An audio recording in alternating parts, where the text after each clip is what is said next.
Hola jóvenes, ¿qué tal? Bienvenidos a este nuevo tema de historia, que es los temas que estamos analizando para poder continuar con el desarrollo y recordar lo acontecido en nuestro país. Hoy vamos a ver entonces el proceso de desarrollo de la caída del Imperio Romano y su división en las dos partes del Imperio Romano de Oriente y el Imperio Romano de Occidente. Pero antes revisamos los objetivos y las destrezas que debemos de tratar durante este tiempo de actividades. Vamos a ver entonces el Imperio Romano.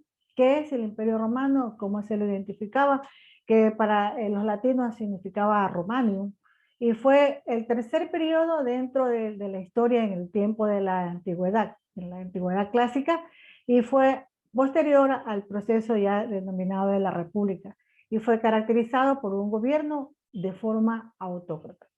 El Imperio Romano fue considerado como una de las civilizaciones más grandes dentro del tiempo de la historia antes de Cristo, y se extendía en el espacio que comprendía desde el río Rin hasta la llegada al territorio que hoy es de Gran Bretaña. Entonces tuvo conexión con los diferentes otros continentes y tenía un amplio territorio de recorrido.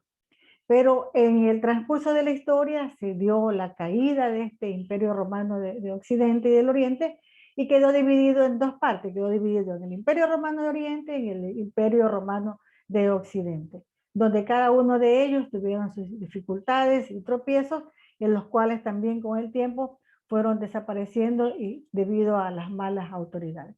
Cada uno de ellos pasaron por diferentes tiempos de crisis con causas y consecuencias. Entre las causas de la caída o de la crisis del Imperio Romano fue la conquista, que detuvieron gran parte de ingresos de lo que ellos obtenían.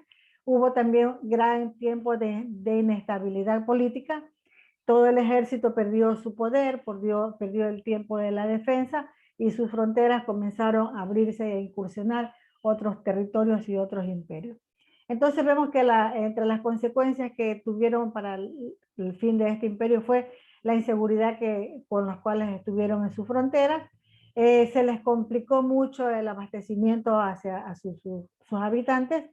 Se, se dieron el incremento en los impuestos de lo que ellos deberían de pagar, especialmente para la defensa y para la atención a las diferentes clases sociales.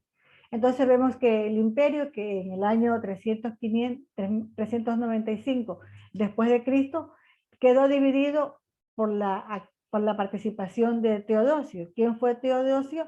Fue uno de los invasores que perteneció al imperio de Carolingio, y entonces él fue quien dio origen a esto de la invasión germánica en el siglo V. Entonces el Imperio Romano de Oriente, con su capital en ese tiempo que era Constantinopla, era como una parte de la sobreviviente de la división del imperio turco. Y quedó formado entonces entre el Imperio Romano de Oriente y de Occidente.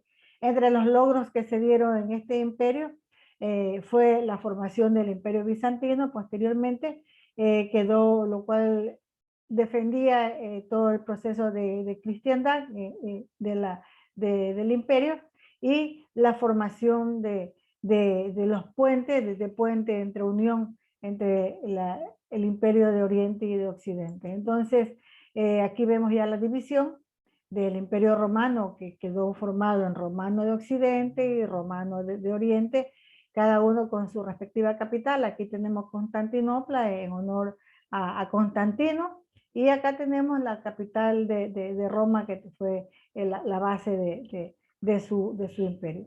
Entonces, jóvenes, hasta aquí hemos llegado con el informe de lo que ha sido el Imperio Romano y su división en las dos partes y su posterior apego hacia ellos, que fue Constantinopla. Continuaremos con más temas en el transcurso de las semanas. Quédese en clase, nos vemos ya en la conexión. Cuídense mucho y que viva Jesús en nuestros corazones por siempre. Chaito.